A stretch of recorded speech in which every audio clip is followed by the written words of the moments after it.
hello everyone. இன்னைக்கு நம்ம வீடியோல soft and tasty chapati செய்யறதுக்கு சில டிப்ஸ் பார்க்கலாம். Soft chapati செய்யறதுக்கு நிறைய பேருக்கு ரொம்ப கஷ்டமான விஷயமா இருந்துட்டு இருக்கு. ஏன்னா சில பேருக்கு மாவுல தண்ணி, salt and oil எவ்வளவு சேர்க்கணும்னு தெரியாமலே இருக்கு.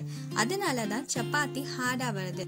சப்பாத்தி சாஃப்டா இருக்கிறதுக்கு மெயின் ரீசனே மாவு கலக்கிற பதம் தான்.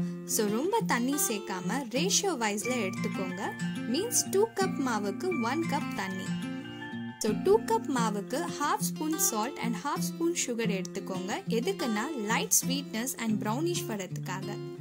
Next half spoon ghee and half spoon oil plus 1 cup தண்ணி சேர்த்து நல்லா mix பண்ணிக்கோங்க for 5 minutesக்கு.